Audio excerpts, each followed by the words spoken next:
do it this way. But anyway, it's great to be here with you all. I'm so glad you could join me for this session on how to be indistractable. I wanted to give a very quick overview of this around how do we decide how to control our attention and choose our life. You know, these days, so many of us have heard that our attention is being controlled and manipulated by other people, whether it's social media, whether it's the news, whether it's our work colleagues, all kinds of things are vying for our attention these days. And, you know, I decided that this was an area that I wanted to dive deeper into when I had a really a kind of a turning point in my own life, when I decided that I wanted to understand my relationship with distraction. When a few years ago, I was with my daughter and we had this beautiful afternoon planned, just some daddy-daughter time. And I remember that we had this activity book of things that daddies and daughters could do together. And I remember that one of the activities in this book was to ask each other this question. The question was, if you could have any superpower, what superpower would you want? And I remember that question verbatim, but I can't tell you what my daughter said, because in that moment, for whatever reason, I decided that it was a good time to check my phone as opposed to being fully present with my daughter. And I'm embarrassed to tell you that story now, but that's what happened. And if I'm really honest with you folks, it wasn't just with my daughter that I got distracted. I would go to work and I would say, I'm definitely going to work on that big project. And yet somehow 30, 45 minutes later, I was working on something else, anything but the thing I said I was going to do. I would say I was going to go to the gym and exercise, but I didn't. I said I was going to eat right, but I wouldn't. And so time and again, I would say I was going to do one thing, and yet I wouldn't do it. And so that's when I decided that if I could have any superpower, the superpower that I would most want would be the power to be indistractable. Imagine how amazing your life could be. Imagine how amazing the life of the people you work with, the coaching clients that you work with could be if we simply had the power to follow through on the things we know we want to do, right? We all basically know what we need to do, don't we? We don't need to buy some diet book to tell us how to eat right and exercise. We know that. We don't need to buy a relationship book to tell us that we have to be fully present with people we love, that's something that is required for a close relationship. We don't need to buy productivity books to tell us that, hey, if we want to do better at our job, we have to do the work, especially the hard stuff that other people don't want to do. We know what to do already, right? If information was the problem, well, the internet would have solved that. We all basically have access to know what to do. The problem is no longer that we don't know what to do. The problem is not information. The problem is that we don't know how to stop getting in our own way. We don't know how to stop getting distracted. And so that's what I want to talk about for a few minutes. I spent over 5 years researching the psychology of distraction because I think becoming indistractable is the skill of this century. There is no area of your life that is not affected by your ability to sustain attention, whether that's your physical health, your mental health, your relationships, your work life. All of these things require you to be able to control your attention. The way you control your attention is the way you control your life. And so I didn't see any great resources out there on how to tackle this challenge. And so I decided to dive into the deeper psychology around around why we get pulled off track. Why don't we follow through on doing the things we say we're going to do? And I'd love to share with you a little bit about what I learned, and I want to leave plenty of time for Q&A as well. So let me start by saying that this is not a new problem. That I know, as much as we like to say, oh, it's Facebook, it's Instagram, it's the iPhone, it's this technology, that technology, people have been saying the same thing for over 2,500 years. 2,500 years ago, the Greek philosopher Plato talked about how distracted everybody was these days. He called it akrasia in the Greek, the tendency to do things against our better interest. And the fact that people have been complaining about this problem of distraction, of doing things against our better interest for over 2,500 years gives us a pretty good clue that it's not just a problem of technology. And that also means that getting rid of our technology is not going to solve the problem either. In fact, the problem goes much, much deeper. If we want to understand how to be indistractable, we have to understand what is distraction really. The best way to understand what distraction is to understand what distraction is not. What is the opposite of distraction? So if I were to ask you, what's the opposite of distraction? Most people will say the opposite of distraction is, of course, focus, right? Wrong. The opposite of distraction is not focus. That if you look at the opposite of distraction is traction. That both traction and distraction come from the same Latin root trahare, which means to pull, and they both end in the same 6 letters, A-C-T-I-O-N, that spells action. So traction, by definition, is any action that pulls us towards what we say we're going to do, things that we're doing with intent, things that help move us closer to our values and help us become the kind of person we want to become. Now, the opposite of traction is distraction. Distraction is any action that pulls us further away from what we plan to do, further away from things that we do with intent, further away from our values and becoming the kind of person we want to become. So this is a really important dichotomy, okay? We have traction. Picture in your mind an arrow pointing to the right. That's acts of traction. The opposite, the arrow pointing to the left, acts of distraction. So traction and distraction. Now, this is not just semantics. This is really important to understand because I would argue that any action can be traction or distraction. Let me give you a great example, okay? I remember when my daily routine used to be to sit down at my desk and say, okay, today I've got this big project. I'm not going to procrastinate. I'm not going to get distracted. Here I go. I'm going to get started. Nothing's going to get in my way. I'm going to get started right now. But first, let me just check some email real quick. Right? Let me just scroll that Slack channel for a quick minute. Let me just do 100 different things other than the thing I said I was going to do. And I would tell myself, well, I have to do that stuff anyway, right? Emails got to get checked. Slack channels have to get scrolled through. That's a work-related task, isn't it? And what I didn't realize is that I was allowing distraction to trick me into prioritizing the urgent and easy tasks at the expense of the important work that I had to do. So just because something is a worky task, and I know we do this all the time, I certainly used to, that doesn't mean that that is an act of traction. Email can be a distraction. Work in general can be a distraction. Anything can be a distraction if it's not what you intended to do with your time. Alternatively, I would argue that everything can be traction. So these days we hear these chicken little tech critics that tell us, oh my God, Facebook is trying to hijack our brains. Didn't you see the social dilemma? They're all manipulating us and telling us what to do. It's rubbish, folks. It's silly. You know why? Because there's nothing wrong with checking Facebook or Twitter or Instagram as long as you do it on your schedule, not the tech companies. There's nothing wrong with going on these platforms and connecting with friends. Actually, studies find that there are many positive psychological benefits if we use it in the right way and on our schedule by making time for it. The time you plan to waste is not wasted time. So we shouldn't do these silly digital detoxes and think that we're just going to cut ourselves off of technology. Many of us rely on these technologies to stay connected to our work and to our friends. It's about using them with intent. Okay, so now you've got 2 parts of this 4-part model. You've got traction, you've got distraction. Now we have to ask ourselves, what prompts us to take these actions? Why do we either move towards traction or distraction? Here we have what we call triggers. We have the external triggers, the pings, the dings, the rings, everything in our outside environment that can lead us towards traction or distraction. And then we also have what we call the internal triggers. Now, most people, they tend to blame the external triggers, right? The pings, the dings, all this stuff in our outside environment. And those can certainly be a source of distraction. We can get to some things that we can do about those sources of distraction that occur outside of us. But studies find that up to 90% of the times that we get distracted, it is not because of what is happening outside of us, but rather distraction begins from within. This is probably the most important discovery of my book, of these 5 years of research that I spent understanding the psychology of distraction, is that these internal triggers are the leading cause of distraction. What are internal triggers? Internal triggers are uncomfortable emotional states that we seek to escape from. Let me say that again. Internal triggers are uncomfortable emotional states that we seek to escape from. Boredom, loneliness, fatigue, uncertainty, fearfulness, all of these things are uncomfortable sensations that we want to escape from. How do we escape from these uncomfortable internal triggers? We use various products and services to take our mind off of that discomfort.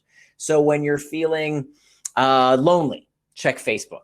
When you're uncertain, Google. When you're bored, oh my goodness, hundreds of different things we can do when we're bored. We can check the news, we can check stock prices, sports scores, Reddit, Pinterest, all kinds of different things that we can do when we feel these uncomfortable internal triggers.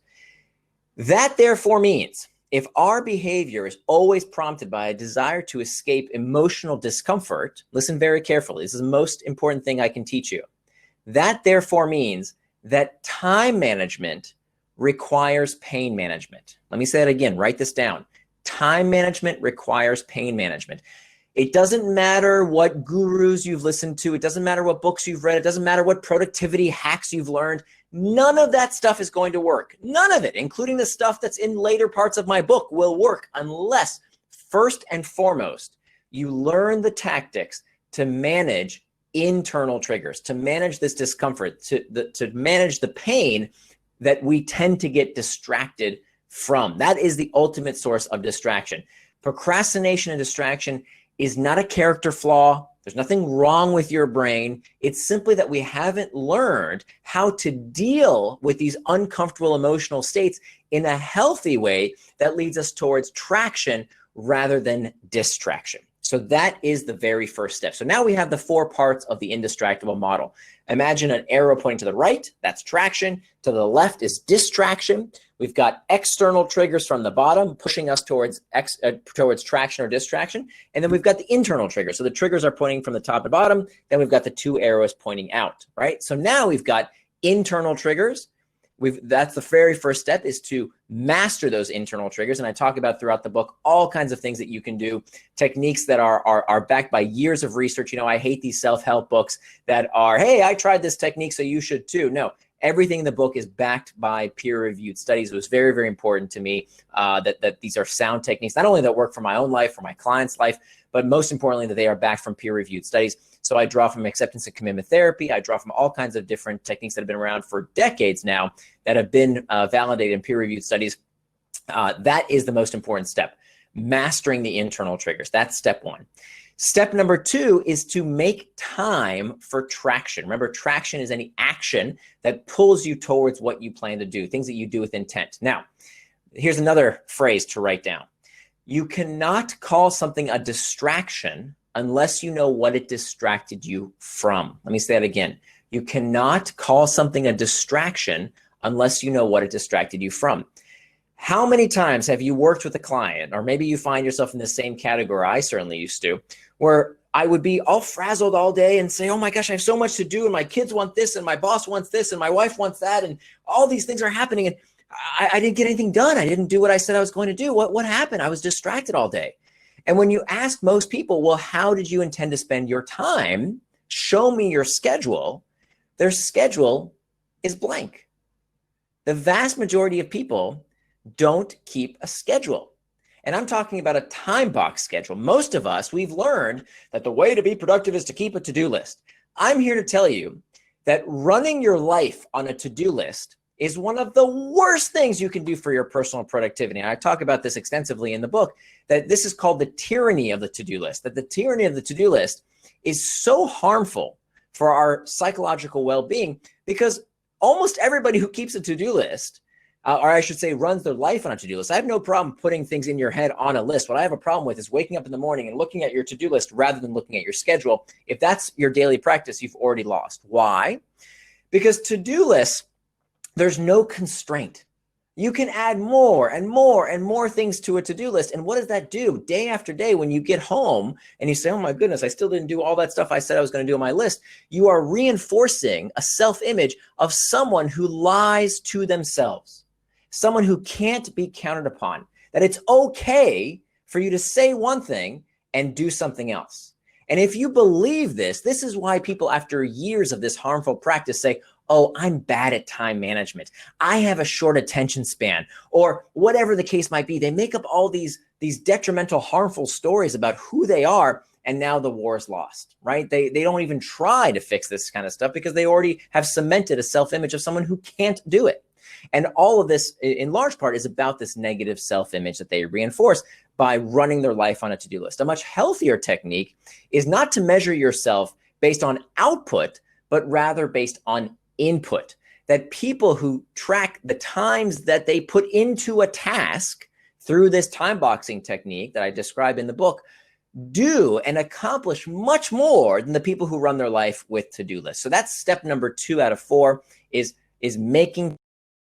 And I teach you exactly to just identify how you want to spend your time, how you want to define traction in your life, and then how to actually execute on what it is you say you're going to do, especially how to synchronize your schedule with other people. This is a life-changing practice. I talk about how to synchronize with stakeholders in your life, your boss, your spouse, even your kids.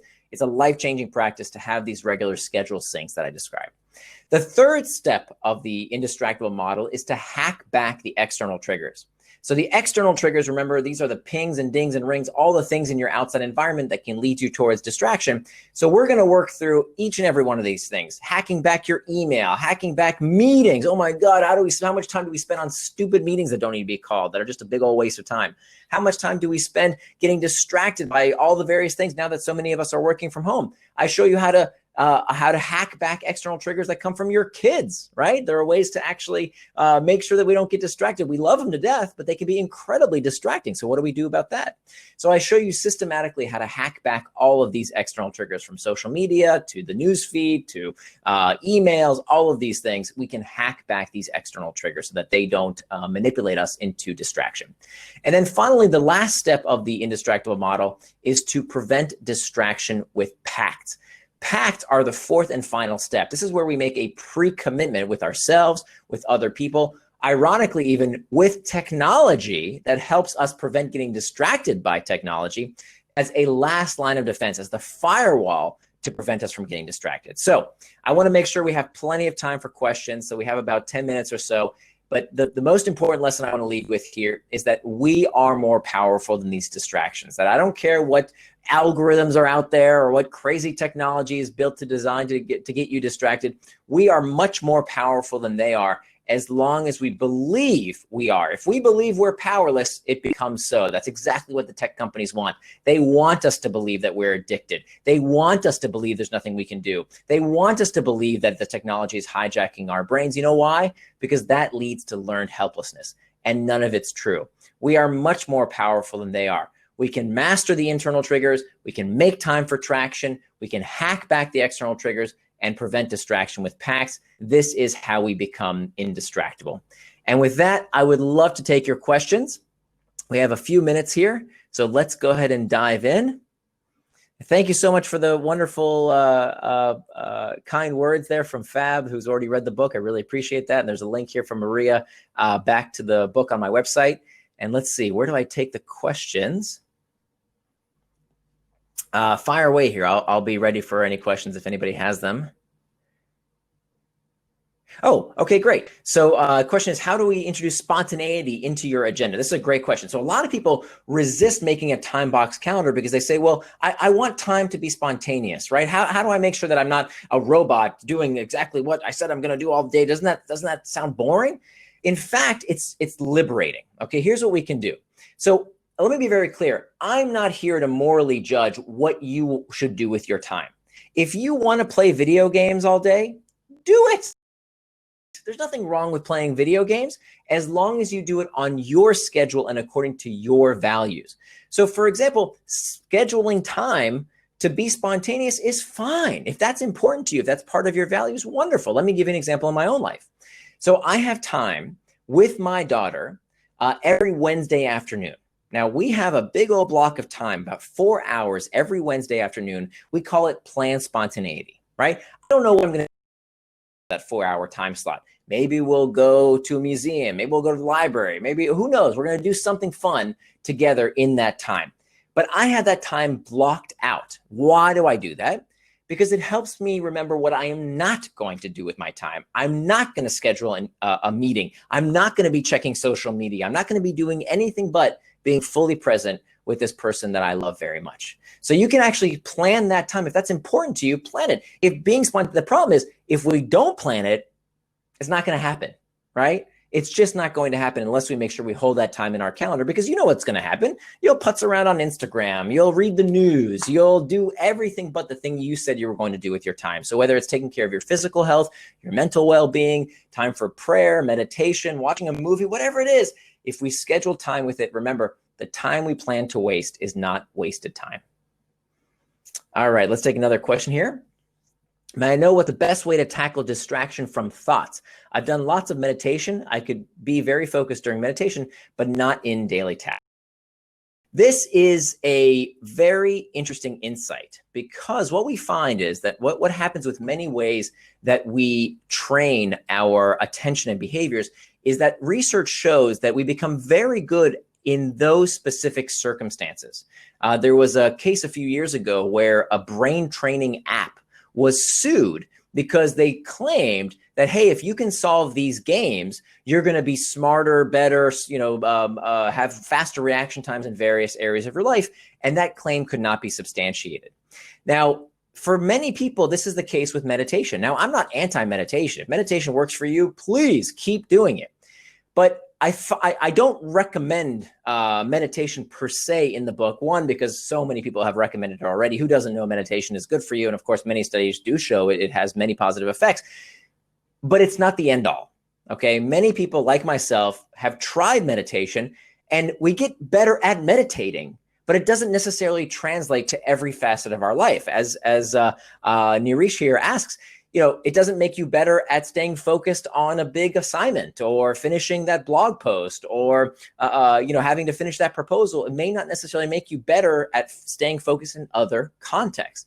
That's why we need these 4 techniques together. We need this symphony of these 4 techniques of learning to master the internal triggers. What do we do when we feel this discomfort? Do we run away from it by checking the news or checking email or doing 100 other things that are not the thing we said we were going to do? Have we decided in advance what it is we want to do with our time? Have we hacked back the external triggers so they're not constantly pinging and dinging us? And do we have a fail-safe, a line of last defense to prevent getting distraction with a pact? So that's why we use these techniques in concert.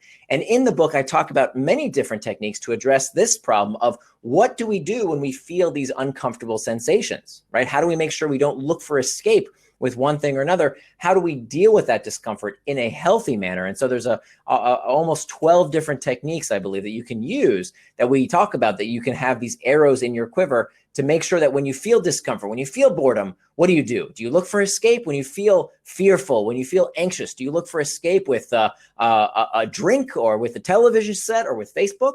Or are you able to use and harness that discomfort to push you forward, to help propel you towards traction rather than distraction? All right, let's see here. I'll take a couple more questions. Okay, Nasser asks, unfortunately, anxiety about facing a task is what confuses me. Any tips? Okay, so again, this is what we can do by using these 4 tactics in concert, and recognizing, by the way, what that sensation is a very important first step. That psychologists tell us that by simply noting that sensation. So Nasser, if you have put time in your calendar to work on that task, and you sit down at your desk and here you go, you're going to get started, and you feel, I feel anxious about this task, right? There's a whole lot of things. There's many different techniques you can use to overcome that internal trigger. If you don't address it, you're not going to overcome it. So there's a few things we can do. Let me walk you through just a few of the techniques that I've hinted at that are in the book as well. One is to simply note the sensation. So if you can simply jot down feeling anxious, it sounds silly, it's incredibly empowering because now you've named it. And if you can name it, you can tame it. The next step is to get curious about that sensation, not contemptuous. What most people do is they say, oh, I'm feeling anxious. Why do I feel anxious? Maybe I'm no good at this. Maybe I should stop doing this. Oh, I have such a problem with this. I'm always getting anxious. I'm always getting distracted. And they start ruminating, right? Like the word rumination comes from to ruminate, like how a cow chews its cud. And they keep thinking about these thoughts again and again and again, and they can't get them out of their minds. And the only escape becomes, let me turn on the television. Let me check Facebook. Let me take a drink. Let me do something to take my mind off of that uncomfortable sensation. And of course, that's not helpful. So by not getting contemptuous, but getting curious about that sensation, that's the second step. Now, the third step is a technique called surfing the urge. Now, surfing the urge is a technique that comes from acceptance and commitment therapy. And I do it almost every single day following what's called the 10-minute rule. Here's how the 10-minute rule works. The 10-minute rule says that you can give in to any distraction in 10 minutes. Okay, not right now, in 10 minutes. Now, why not just say no? Okay. It turns out that strict abstinence can actually backfire. That when you tell yourself, no, don't do something, right? Don't smoke that cigarette. Don't have that piece of chocolate cake. Don't check Facebook.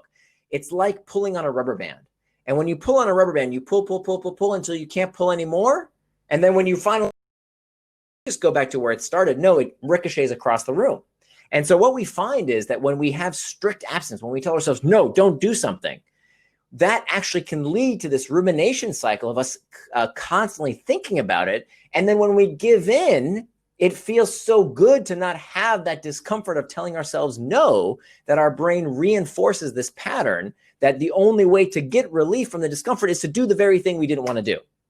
So we don't want to tell ourselves no, we want to tell ourselves not yet. So whether that's that piece of chocolate cake you know you shouldn't have, or that cigarette you're trying to quit smoking, or checking email when you said you want to work on that big project, you say, okay, I can give in to that distraction. I can do that thing, but in 10 minutes. So many times I'll take out my phone, I'll set a timer for just 10 minutes, I'll put my phone down, and my job is to just surf the urge, like a surfer on a surfboard, just sitting there getting curious about that sensation for 10 minutes. What am I feeling right now? And when I'm ready, I can either get back to that task at hand, the thing I said I was going to do with my time, or go back to exploring that sensation with curiosity rather than contempt. And what you will find is that in those 10 minutes, within those 10 minutes, under no circumstances do you give into that distraction. You're going to tell yourself, nope, not yet, just for 10 minutes. 9 times out of 10, if you just let yourself surf the urge, ride that discomfort for just a few minutes, you'll find it's temporary. That in the moment, it feels like, oh, I really want it. That anxiety makes me really want to go check Facebook for a quick minute. I really want to go check the news. But as you practice this 10-minute rule, what you'll find is you get better and better at resisting that temptation, because you're not telling yourself no, you're telling yourself not yet. And of course, the 10 minutes goes to 15, goes to 20 minutes, and you're building up your capacity and your self-efficacy to be able to resist that temptation. So it's not spontaneous. It's something that you're doing mindfully instead. So those are just a few techniques, Nasser, that I hope are helpful, that you can start using immediately to help you master these internal triggers. Of course, there's a lot more in the book Indistractable as well. So I think we might have maybe time for one more question. Let's see here. Does my book have an Arabic version? Not yet, but it's coming out.